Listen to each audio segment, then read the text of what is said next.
राधे राधे दोस्तों, सृष्टि में ऐसा कोई भी प्राणी नहीं है जिसने जीवन में कभी गलती न की हो, परंतु गलती करना और पश्चाताप करना, इन दोनों में बहुत बड़ा अंतर है। सफला एकादशी उसी पश्चाताप की कथा है जो असफलता को सफलता में बदल देती है। ये कथा स्वयं भगवान श्री कृष्ण ने युधिष्ठिर को सुनाई थी। युधिष्ठिर बोले, हे माधव, ऐसा कौन सा व्रत है जो सबसे बड़े पापी को भी सफल बना दे, जो भटके हुए को मार्ग दिखा दे। श्री कृष्ण मुस्कुराए और बोले, राजन, जिस व्रत की तुम बात कर रहे हो वह है सफला एकादशी। पौष मास के कृष्ण पक्ष की एकादशी को सफला एकादशी कहा जाता है।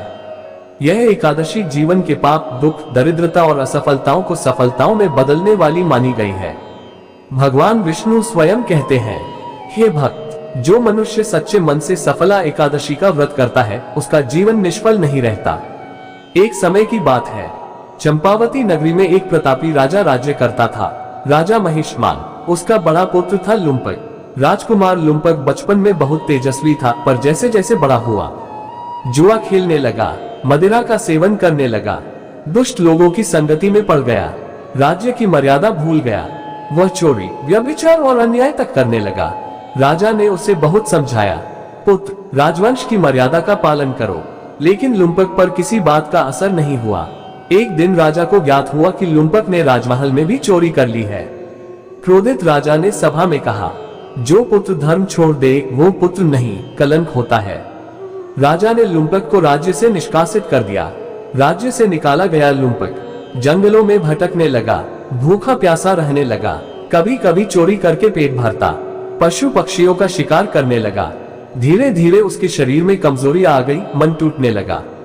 एक ठंडी रात पौष मास की थी। लुम्पक एक पीपल के वृक्ष के नीचे पड़ा हुआ था। न भोजन था, न शरण, न कोई सहारा। उस रात उसे पहली बार अपने पाप याद आए। वह रो पड़ा, मैंने माता पिता को दुख दिया, मैंने धर्म को छोड़ा, आज मैं इस दशा में हूँ। लुम्पक पूरी रात भूखा रहा, फल तक नहीं मिला, बिना जाने निर्जल उपवास हो गया। पीपल वृक्ष के नीचे जागता रहा। सुबह होने पर उसने केवल कुछ गिरे हुए फल खाए और भगवान को मन ही मन अर्पित किए। उसी क्षण आकाश में दिव्य प्रकाश हुआ। भगवान विष्णु की कृपा उस पर बरस पड़ी। भगवान ने कहा, हे लुम्पक, तुम्हारे अनजाने में किए गए सफला एकादशी व्रत से तुम्हारे समस्त पाप नष्ट हो गए। कुछ ही दिनों में राजा महिष्मान को स्वप्न आया। स्वप्न में भगवान विष्णु ने कहा, अपने पुत्र को वापस बुलाओ, वो शुद्ध हो चुका है। राजा ने खोज करवाई। लुम्पक बदला हुआ था, विनम्र, शांत, धर्मनिष्ठ। राजा ने उसे गले लगा लिया। राजा के देहांत के बाद लुम्पक राजा बना। उसने धर्मपूर्वक राज्य किया, प्रजा सुखी हुई। वह जीवन भर एकादशी का व्रत करता रहा। अंत में उसे वैकुंठ लोक की प्राप्ति हुई। सफला एकादशी सिखाती है, कोई भी जीवन निष्फल नहीं होता। सच्चा पश्चाताप ईश्वर को प्रिय है। अनजाने में किया गया व्रत भी फल देता है। भगवान विष्णु दयालु हैं। भगवान विष्णु कहते हैं, जो मनुष्य सफला एकादशी का व्रत करता है उसके जीवन की सारी असफलताएं सफलताओं में बदल जाती हैं। श्री कृष्ण युधिष्ठिर से बोले, धर्मराज युधिष्ठिर, संसार में कोई भी व्यक्ति जन्म से पापी नहीं होता, परंतु कर्मों के कारण वह भटक जाता है। जो व्यक्ति जीवन में बार बार असफल होता है, लोग जिसे निकम्मा कहते हैं, जिसे अपने ही अपमानित कर देते हैं, वह निष्फल नहीं होता, उसका समय अभी नहीं आया होता। श्री कृष्ण आगे बोले, सफला एकादशी कोई साधारण व्रत नहीं है। यह उस आत्मा का द्वार है जो अंधकार में भटक चुकी होती है। इस दिन किया गया व्रत केवल भूखे रहने का नाम नहीं, बल्कि इच्छाओं को शांत करने का अभ्यास है। जब मनुष्य एक दिन अपने स्वाद, अपने अहंकार और अपने विकारों पर विजय पा लेता है, तब उसका जीवन स्वयं सफला होने लगता है।